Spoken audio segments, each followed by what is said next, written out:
अखंडमंडलाकारं व्याप्तं येन चराचरं तत्पदं दर्शितं येन तस्मै श्री गुरुवे नमः।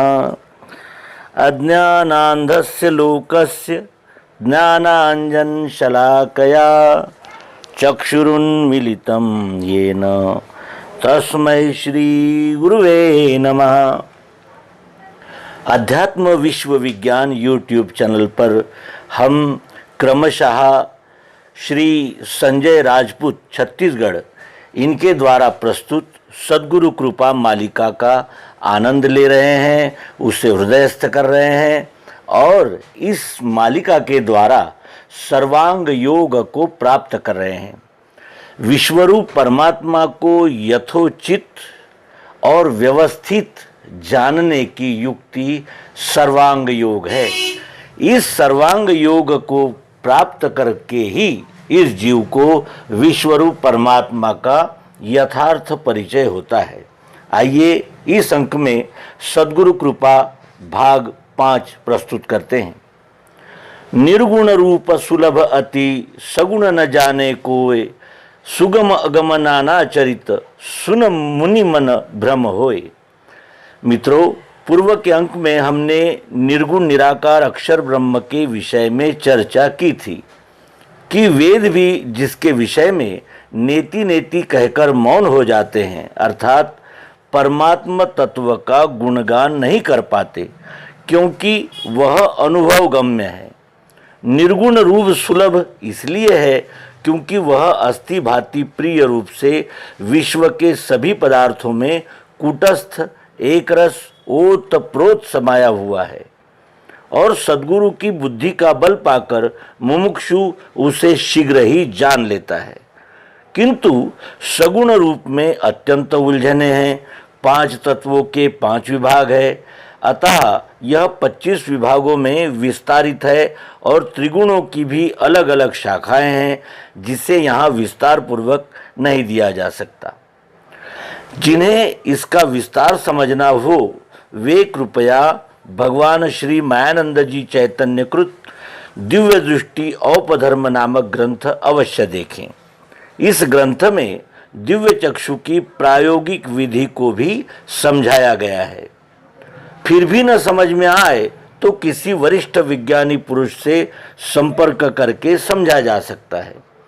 यह प्रत्यक्ष प्रयोग का विषय है, जिस वस्तु का निराकार और साकार के संयुक्त स्वरूप का वर्णन शब्दों में किया जा रहा है, उसका अपरोक्ष ज्ञान उसे देखने जानने से ही हो सकता है। अन्यथा यह सब केवल निरा शब्द ज्ञान ही होगा। मिश्री या बताशे के विषय में किसी किताब में विस्तार पूर्वक लिखा भी हो और हम उसे पूरा पढ़ भी लें, या मिश्री और बताशे के ऊपर कोई घंटों व्याख्यान भी दे दे, फिर भी श्रोता का मुंह जरा भी मीठा नहीं हो सकता। अक्षर आत्मा के विषय में भगवान ने सर्वांग योग के 6वें अध्याय में लिखा है, शब्द स्पर्श तथा रूप रस गंध गुणत्रय 8 का जो लय स्थान साम्यावस्था जिसे कहे, उसी में जो रहे स्थायी अभिन्न गर्भ रूप से ज्ञानियों को भासती है साक्षित्व भाव से वही। यही ईश्वर संज्ञा से अक्षर रूप स्वरूप में नित्य शुद्ध अज स्थायी स्थित है साक्षी भाव से। अर्थात संक्षेप में कहा जाए तो सगुण साकार में ही निर्गुण निराकार अभिन्न रूप से समाया हुआ है। जैसे मिश्री या बताशे के दिखने वाले रूप में मिठास जो अंदर बाहर सर्वत्र कहीं से भी फोड़ कर देख लो मिठास भरी हुई है। मिश्री या बताशा दृष्टांत नहीं बल्कि प्रत्यक्ष प्रमाण है। विश्व के सभी पदार्थों के मूल में शर्करा ही भरी हुई है। मधुमत मूलम मधुमत शाखा मधुमत ग्रमासाम वीरधाम वभूव मधुमत पर्णम मधुमत पुष्पम मधु समभक्ता अमृतस्य संपूर्ण चराचर सृष्टि की मूल तना, मुख्य शाखा, उपशाखा, पुष्प, फल सभी मधु अर्थात शर्करा रूप है। शर्करा ही अविनाशी रूप से सर्व में व्याप्त है।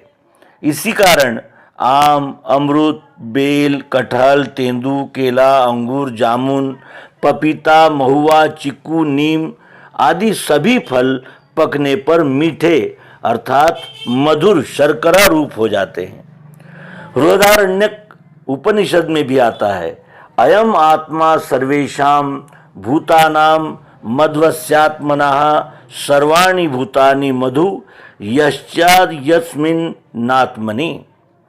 संपूर्ण विश्व एवं विश्वांतर्गत सृष्टि मधु रूप है।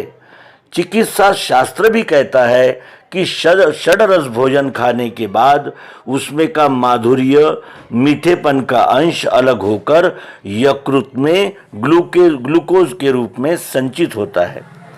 मरणासन्न रोगी को भी ग्लूकोज नाम से शर्करा का द्रव घोल चेतना लाने के लिए दिया जाता है।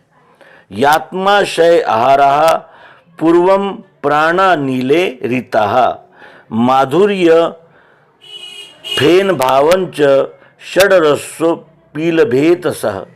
ये शारंगधर संहिता के अध्याय 6 में जो कहा गया है वो यही कारण है कि सभी धार्मिक अनुष्ठान में शर्करा या बताशा या मिश्री अधिष्ठान रूप में रखी जाती है। शर्करा खंड खाद्यानि यह मंत्र भी अधिष्ठान को लक्ष्यभूत करते हुए कहा जाता है। तो मित्रों, श्री संजय राजपूत छत्तीसगढ़ द्वारा प्रस्तुत सद्गुरु कृपा इस मालिका का ये 5वां अंक था। हम क्रमशः उनके द्वारा प्रस्तुत इस मालिका का आस्वाद लेंगे, रसास्वादन करेंगे, मनन चिंतन निधिध्यासन करेंगे, उसे आत्मसात करेंगे और सर्वांग योग को पाकर विश्वरूप ही हो जाएंगे। इस सद्भावना के साथ इस अंक को यहाँ विराम देते हैं। नर्मदे हर सद्गुरु भगवान की जय, विश्वरूप परमात्मा की जय। ओम शांति शांति शांति।